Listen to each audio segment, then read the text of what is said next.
Go míle maith sveigéisteachtaríis an Sachtan seo. A very quick one before we get going. If you've been learning Irish for a while, but you still feel stuck or frustrated when it comes to speaking, that is exactly what we fix on the Learn Irish Online membership. As an LIO member, you get the structure and help you need to finally start speaking with real confidence from day one. Because unlike other schools or apps, we teach you what you actually need to know for everyday use of the language. You can sign up for a free trial today. I guarantee within a week you'll feel clearer in speaking the language and how you can continue your progress moving forward. If not, you can cancel. You've lost nothing. But guess what? In 2025, over 90% of learners just like you who signed up stuck with us after their free trial because it made a serious difference in their ability to speak as Gaeilge, and the majority of them are still with us to this day. You can join now at patreon.com/learnirishonline or simply search for us on the Patreon app. Hi folks, Mads an Wa, Trinona Ma, Fáilte Ras Chuig an Show, Fáilte Chuig Gaeilge Weekly. Is mis liam ó Learn Irish Online agus mar is gnách as usual míle buchas as túnal. Is seach is é seo EAGRÁN céad is a chuige, episode number 150, so is dócha sort milestone episode atá ann inniu níl muid géanó aon rud speisialta fiú le haid EAGRÁN iver a chéad ní dhearnamid mór an speisialta, so cínte céad is a chuige níl muid chun aon rud a ahrú agus just gná episode den fud créile atá ann inniu. Okay, glauert faoin bud créile, speaking about the podcast, Riv a dhéanam dearmid fógra beag, so a little announcement, seo an tagran dearnach, the Gaeilge Weekly, Riv Laethantaí Saoire an Saoire before our summer holidays, which we do every year. Normally take 3 or 4 weeks off, take no tógam na chart 3, no ceara seachtain saoire agus níl an bhliain seo diffriúil ar churbe, not different in any way this year. So by madras, níl me céad fungéad cínse, not 100% sure fós cén dáta is a bhés mud arás. Seans go mbeidh sé an déardaoin dearnach de bhí lúnasa, agus muna bhfuil sé by sé mar an chéad déardaoin I mí bheán fómhair. So either back the last Thursday of August or the first Thursday of September, or of course Wednesday on both of those weeks if you're over on Patreon. Matut will haul Patreon. We'll still have the monthly bonus episode on Patreon as well. By an tagran sa bhreis a bhín agin gach or na orháin inai na mísa hall an sin chomma. So if there's no Gaeilge Weekly, which there won't be next week, there will be a few things coming out on the Gaeilge Weekly feed by rud no choig teachtamach an feed Gaeilge Weekly ach ní bhaidh in gná leagnacha no EAGRÁNí de GW ag teachtamach fa cúpla seachtain eile. So, hope you're all doing well. Tásúil agam gohfuil sibse ag dul gomag gohfuil gachar the gairí goma live an Sachtain nó an deire seachtainna seo. Seo an chéad EAGRÁN ar nói ag teachtamach tar éis bhua chunné weo an bua do chreidse a bhí acu ag an deire seachtainna agus lá a bhaidh chuile in an chuimhnú ar fan na blianta go háirithe muintir weo, especially the people of Mayo, by siad an cuimhnú an lá sin, agus ba is acu cá rá siad an lá sin go jo forever and ever and ever. Ach deirman sin grá sé dul chreidse, well, béidir grá sé dul chreidse le haid a lá an daoine, agus má haon tú arás ag éisteacht le pod chreidaltaí agus seoanna difriúil agus cínse ag fécans beidir up for the match or íhir J Sahar nas rudí mar sin. Bhí gach duine ag rá, ní gach duine ach an chuideas mód sa chuoine ag rá an rud céine. Kerry by 4 points, Kerry by 5, Kerry like Kerr foinse, like Kuig foinse. Kerry will have too much for them, Kerry will pull away towards the end. Agus ar nó bhí Kerry mar na favourites, ceapam fáp fós is féidir leis an gcuideas mód sa chuoine rá. Most people I think can say on paper tá fearan níos fearr acu, even though Mayo are all learn champions. But if you head back to last week's episode of Gaeilge Weekly, má haontar ras go dtí an episode nó an tagran a chur mudge amach an tachtan chicatsa. What did I say? Cod a dúirt my hand that I had a feeling that Mayo would do it, and the curse, the famous curse, which isn't really true or real in any way. Neil say fear, well, it's definitely not true now. Gone out Neil on Malacht Shin mar fearrod anish, but even before that it was all a lot of nonsense. Near Shaffolge, but it's now over. They've done it for the first time in 75 years. Tá sé déanta acu don chéad or licuig blina is shock though. And it was an amazing thing to watch. While I was watching it, there were people crying at the end of the match. They couldn't believe it. Ní raibh siad on a chreidsiv that all those years of agony, the na blinta de chrá crí, creitnithe, bhí sé hart, and finally the Sam Maguire is back in Mayo and back in the West as well. Arash I Gunnacht Cobban. Actually, I wasn't even thinking about this. Near makes Moina we show, but the first time, of course, that a Connacht team have won the All-Ireland since 2001. A Chéador le Cuig Blina is fihe anús ó Gábhíle is a hín a four Furan ó Chuige Connacht an Bua I glithe Canish na Héireann. It was an amazing day, and I think the great thing about sport and rudí intach faoin sport, you know, mata agus ní mé an labhairt an numarcha faoin bell Gaeilge inniu mar tá sagam grama ag labhairt bí na gach seachtain beaganín faoin bell Gaeilge le cúpla mí anús in this amazing championship, which will be remembered for a long time to come, and crave the chreidsa seo agus cínte go gcuibh nóid daoine ar an gréibh seo agus gábhfuil sa fiche sé, and the weather be brilliant in the summer, all summer long, or most of the summer anyway, up until me going back home tomorrow. Miss Shake Dollar Ash get here in the work, and seems like it's all over for the time being until she create the good weather fanish. But the great weather, the great matches, the great new format, the amount of close matches, the upsets, and Mayo in the end winning it. You couldn't have a better story. Ní fades or scale níos fearr a bheith ad, apart from maybe if you're a Kerry man or woman, of course, in which case it's a bit disappointing. Cínteach mai díma ar neart daoine ó Cherry, but that of course is sport. But as I was saying, the great thing mar bhí mé grá an rud iontach maidir leis an sport ná is féidir leat a bheith gafa le analysis agus tacticí agus, you know, like labhairt faoin sport a héin, and this player's playing well, this player's not playing well, or it's tough to go away to that ground and win, agus rudí cosúla sin, agus sin cearclóir ach orintha tarlíonn rud éigean cosúil le cad a hála ag porc an croci ag an deire seachtaine, agus cuimhníonn tú ar cén fá ó bhfuil sport tábhachtach. It's not important níl sé tábhachtach mar gheall playing a sweeper versus not playing a sweeper. Níl sé tábhachtach ó chéimh na tacticí agus an strátéis. But what is important is the scenes you see in McHale Park in Castlebar. Na ráirchana agus na híbhána le feiceáil ag McHale Park an sin na Gunday Wayo inné as the Mayo team are coming back. What is important is people around the world chatting and reacting to the win, and maybe they haven't been home to Mayo for 10, 15, 20 years. You know, cúig bliana ag nó fiche bliana anús an mothúcháin atá acu an tachtain seo. The speech from Mayo's captain, Jordan Flynn, on óráid ar in a session, speaking about stick your chest out and be proud to be from Mayo and everything else. That's what's important. Sin an rud atá tábhachtach, agus anis is a rís now and again din and much dearmid beidir ar sin, agus an sin tarlíonn rud ag an rud céine leis an Spáin an so an tachtain sicatsa ag fáil bua sa chur an damda. Agus a rís tugant a bhí dear cuimhníonn tú, wow, this is what it's about, and this is why it's important to so many people in society. Sean fá a bhfuil sé tábhachtach don méid sin daoine sa soci.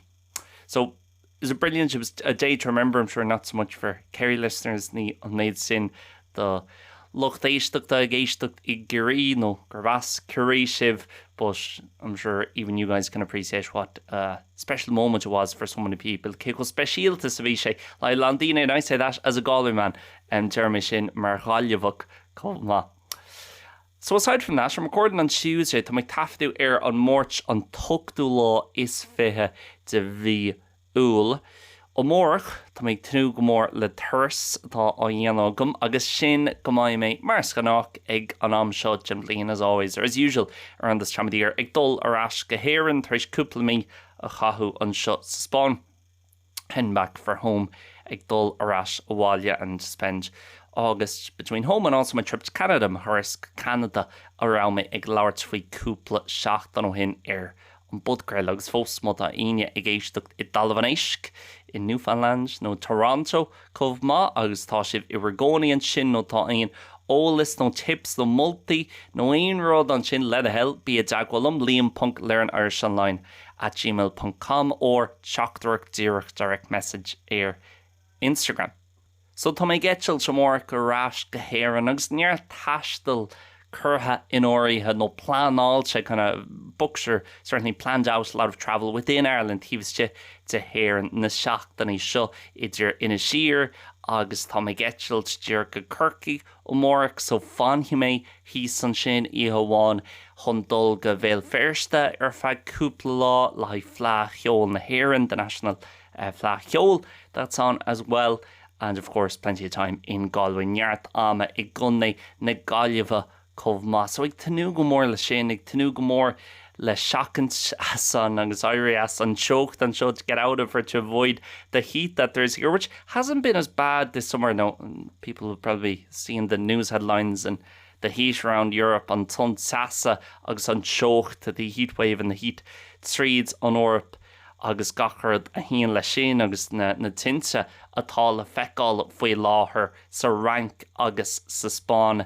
But honestly here it hasn't been too bad. Níl sé roghunna an seo Seville, even though it's the hottest city in continental Europe by most measures. Cé bhfuil sé mar an chathair is teo san Eorp ar mórín na Hórpa. It really hasn't been that bad. It's only been 34, 35, which isn't that hot here. It's not humid or anything. Níl sé tash nó inward mar sin.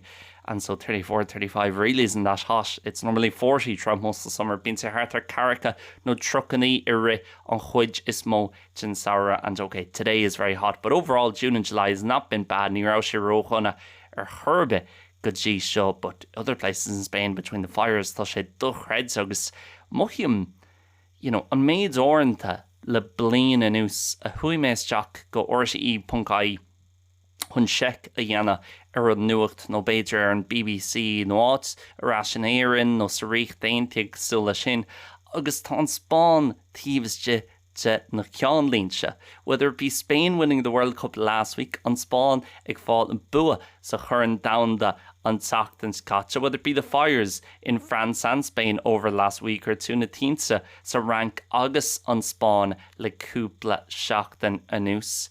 Whether it be the blackout last year, an blackout a Harla in EAGRÁN 2025 an Nuri.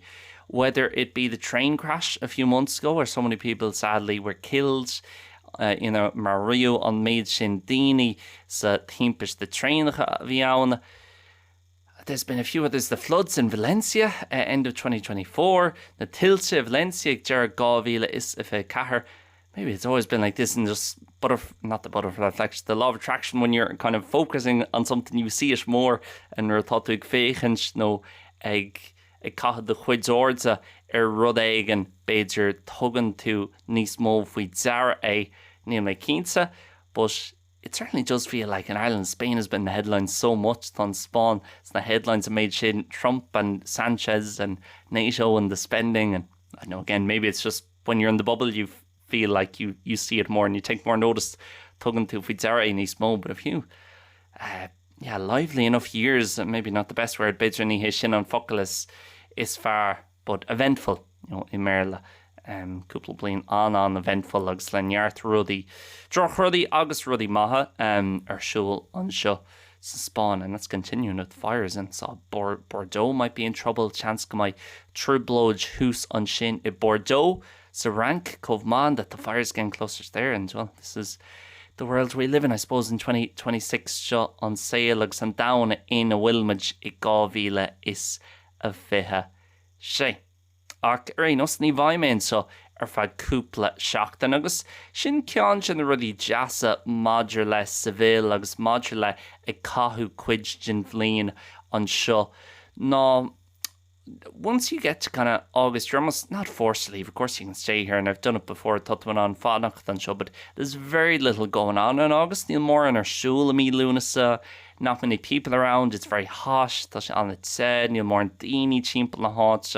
Kind of comes back to life first week of September. But from around this time, late July, Deraviul, Gudji, Tusmi Vion Fover, Tasha an Kiun, Rohye, Ire, on lay, Hun Moran, Ruddy, Ayenav.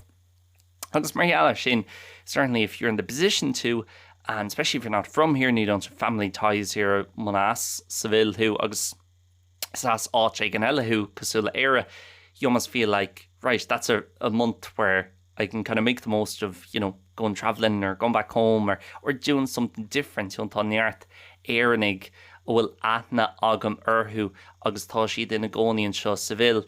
But once you get to May or June or July, the small chat conversation always goes to, so when are you off for the summer? As in when are you heading home or heading travelling or doing whatever.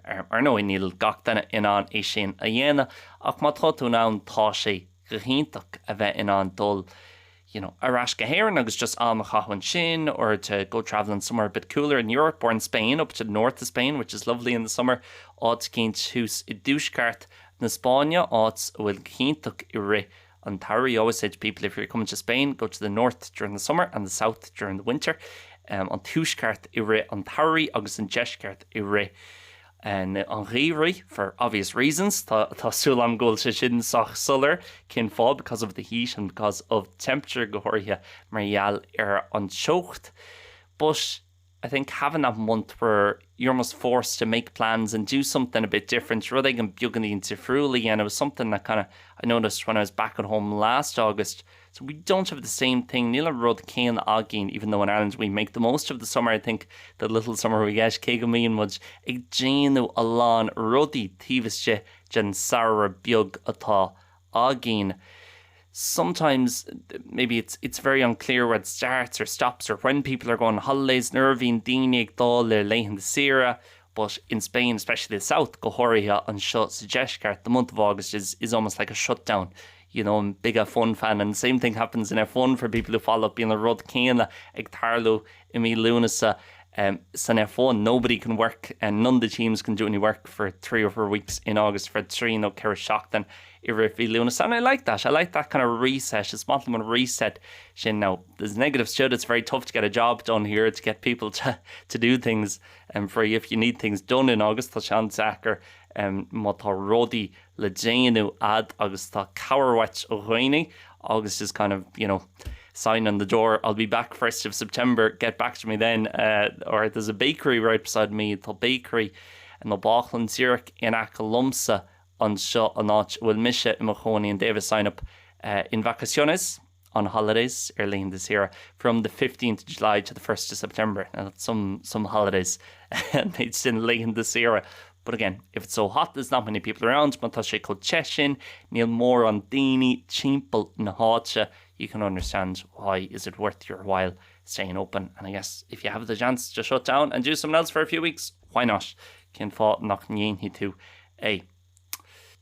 Before I move on, don't forget that if you're looking for way more content, just like this podcast from Learn Irish Online throughout the summer, even when Gaeilge Weekly might be away for a while, there's going to be bonus episodes of Gaeilge Weekly. It's going to be episodes of Eish, Agastru, Leirish, Scrieve, and all sorts going on at the Learn Irish Online membership, including, of course, full access to the full archive that goes back to August 2023. Over 750 pieces of content now uploaded over there. You get Gaeilge Weekly a day early as well. When we come back in September, you get it with a PDF of all the most complicated words.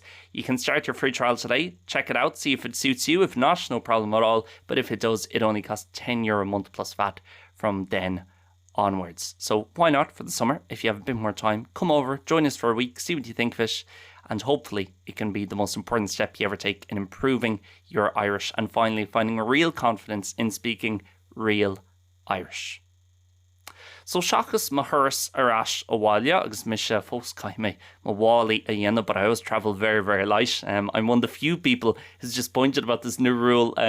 Kinsagwil Misha Marchians Nahain Dini Ol Jima Madur Lesh on real Nuashin that the EU is bringing in, that they'll have to advertise the price with the new bag. But I think Capam Nuna Keensa, but I think you might still be able to opt for a lower fare. Gamaint one on fairgus price Nisishla all ma hin to gone on Dara Mala, but I never bring the second bag. I'm a son of O'Leary, I guess, in that way. Mach O'Leary, definitely don't agree with everything he says. Gidsadach will me hoinchin lagacrod a derenche, but in the sense of I've been trained by him, I guess, indirectly, to really be efficient going through the airport and with what I bring and what I don't, like cod a hugum me lum, agus cod a agum his on sho is civil, and tough sometimes, but if you can do it, it makes your travelling a hell of a lot cheaper. Been to Wadney Sierra ma thought to an on a shin a yen of, but travelling light tomorrow.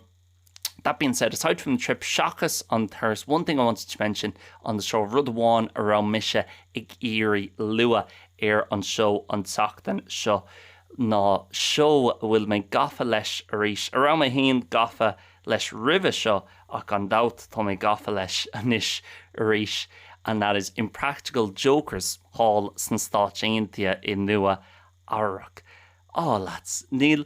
Ní bhíon mis ag féchans réinrod an telefís. Ní Netflix agam, ní Amazon Prime agam, ní bhíon meg féchans Ozark, no House of Cards, no einrod sulla sin, no ein strahanna, really. Breaking Bad, it's more than Breaking Bad, Better Call Saul, like Shaka say sin, apart from that, ní lein simam, really. So chuides mo tse na strahanna, sure. But I remember watching Impractical Jokers Cúpla Blina when, which of course isn't kind of Netflix, drama series, einrod mar sin. It's a comedy, I suppose. They don't like calling it a prank show. Entertainment show, let's say. So, show Sheamsiochta. And my God, is it entertaining. Jeez, nach will she an a Sheamsul. Kintse gwil she fekia ag Landini. Ag eisle shock. Impractical Jokers, shin an tanam atá air. Go bonusuk cod atá gesh lesh no. Been Cahir lads, Sal Vulcano, Joe O'Neill Sam Kinchlina atá Joe, ag Joe Q, no Brian Quinn an Tanam Umlan atá agus Murray arish níl me Cade fan Gade Kinse fan Slina no Cade Anam Umlan. Ag sin the four lads, Q, Joe, Mur agus Sal. Agus an hui I brian an show na bínar who dullasteach go háit, and it's a fear hail in real life, so beidir dullasteach as an Ulwarga, the supermarket, no the doctor, no is shomer fehiv, a waiting room, take and ruddy casula sin. Agus bean chian wan acu dullasteach agus tá earpiece acu. Agus caihi siad gacrod ianu a Jaren na ladzella atá chulstáte backstage hidden away somewhere. So mar hampla the cian an the call agus bhí me in tears of laughter ag féchant seo in a will Sal Vulcano dullasteach go bingo hall san stáitíntia in nua arach agus cian cosúla gacrod san stáitíntia bín gacrod níos mó, everything's bigger, so change his jack chuig on bingo hall seo an a war beidir le 200, 300 daoine is shit on sin. And I'll tell you what, if you thought male people were really into the All-Ireland or really serious about the All-Ireland of the weekend, bingo players are different gravy. They take it so seriously. Not everyone, of course. Ní gachtainach go lán daoine goirithe hall an sin san stáitíntia bínstig tógáil on bingo an dáríre. So Sal goes in and his challenge is very simple. It's every time they say bingo in his ear, gachlór a deran siad bingo in the chlusa, caihi session, shas of Seuss, agus cénach will bingo ega a chorta, even though he doesn't have bingo on his card. Caihi sé shas of Seuss, agus raw, bingo, I've got bingo. Agus arnoi tarlíonn sé seo don chéador, and they put his kind of card or what numbers he has on the screen there and scáil on more. Onas go bhfuil gach duine sa bingo hall in an ecal, and it's not even close. He's barely got a single number, but he has to stand up. Guys, sé shas of Seuss, agus draw bingo, I got bingo. Agus an chéador bín beidir cúpla duine gra, like, what's this lad doing? Tarlíonn sé, cínte go tarlíonn sé anis reach sa bingo hall. Somebody gets their numbers mixed up being na hivrica masci Jesus, and they call that bingo, they don't have to, whatever. Sin cearclóir sin mar a bhíonn sé. Ach an sin tar éis beidir nóméid eile bíns de gléchomach B26, B26, F22, F22. Two fat ladies agus gachrod mar sin. Agus Shasan, Jern siad leis. Okay, you have to do it again. Get up and say bingo. So I rin sé as chair. Agus tá sé cód. Tá sé biogarín brólach mar he's so anxious tá sé chomimneach agus ag déanú an rud seach. Seo an pinos bhéga mar ealgra session mar an sais loser an tachtan sin an show. Shasan sé sús. Try saying that a few times in a row. It's like Shelley sells seashells. Shasan sé sús. And says, bingo, I've got bingo reach. Tagan say on scall on war on the big screen. Neil bingo ega, Neil few Lena Owan ega, and people are starting to get annoyed. Starting to get a bit pissed off. I rinjid buganin fargach agus builla anish. Agus dain say reach, agus sé, agus ni fage lesh no ara. So kahi sé yana. Now they're never cruel on the show, and even he'd like crawlach an show. They never do anything that would like genuinely hurt somebody or really make somebody really upset. No, I think that's what makes it good. Shannon Rudd. Tug Jasfree Marhamtal, the couple of prank shows your YouTube. Octashi Gahufasa, because they're bullying people, you know. Touch the Jen Bullyocht Erguini. Impractical jokers, they're lumpsa, Jane and Shay job in tuck lesh and corrumiocht Shane all to get that balance in between doing stuff that's outrageous and therefore is funny. Ictana Ruddy like crackles, August Ruddy atá Granver, Marialer. But never taking it too far. Gone of ag tógáil rudí. No, ag dul har on Lena across the line or past the line, which I think is really important with that stuff. On távduk lesh na rudí sin. You're laughing with the people that are kind of being pranked, not at the people. So to the goir lesh na dini will better prank curha urhu in áit ag goire egg na dini will prank curha urhu. But oh, lads, it's brilliant. I can't remember laughing as much. Laugh out loud. You know, people say laugh out loud lots, but kick of minutes of to actually a goira agus gone of it in on like fanacht iganis there without being able to kind of stay in control of it. Thum said niga minute, but impractical jokers agus an rodin tok na or YouTube.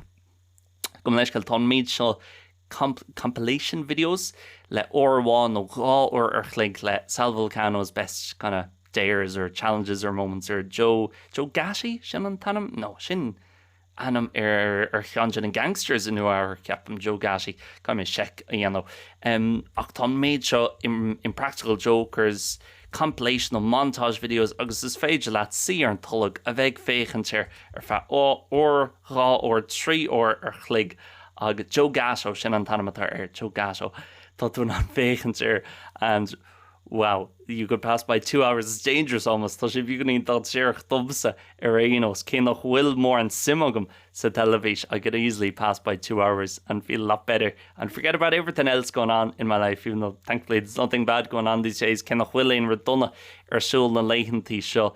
Sometimes nice to disconnect from work and everything else. Agus veg fechans or ruddy casula shin agus, you know, is sale in Will Cove, Daoire Oranta agus, you know, mishugs.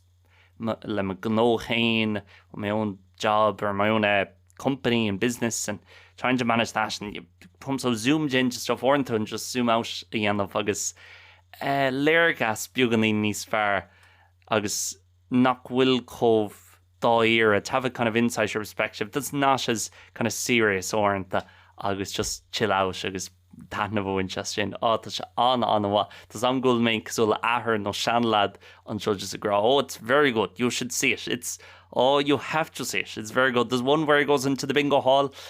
agus mar sin tas on what mono will say feki ad rivisha. It's more in true nach will say the fall orshi you know all taken an Aaron Marvik Aaronig gohori had gaffalesh captain the ridiculousness of it agus kick of shafodzuk is atá sé tas anwa agus tá mé buint sortanav as sin na Laethantaí seo. So sinné cheapam ní cheapam goil mór an nuach dela sais EAGRÁN beidir bugnaí le dránachtíh an tachtan show but kind of end of term vibes finishing up for the summer Cur Creek leis an bud chréile don Saoire Agus, just like the more let my chuid Laethantaí Saoire anish, and coming back at the start of September, at the end of August, loads of new ideas and more of the history episodes. People have said to me they loved history episodes, so cúpla duine taréis rá lumsa get that ní in the hagrani star co mór sin lo honest go mai me. Lon sauce the really hon Laethantaí agus níos mó in a keen shinny and the taukies. Hopefully one per month in between now and the end of the year for those kind of history or reflections on different people from history episodes, and loads of other stuff, whether it be a bit of sport, travel, music and all the rest of it in between now and the end of the year. It's your inish agus Jera na blina. Big play thank you for listening to Gaeilge Weekly from January up until now. A Gaeilge le January le Gaeilge Weekly o bhí anar go dtí anish. And after a little break, we'll get back to it. Taréis sus beag baimidir rash ag labhairt arís le chéile ag deire bhí Lúnasa, and I'll tell you all about my trip home and to Canada arás in éireann agus go Canada comhma. Okay, sin é folks, míle buíochas buin taitneamh as mí Lúnasa, buin taitneamh as an chuid eile gen Saoire agus le roimuid i gceann mísa amháin. Slán agus back.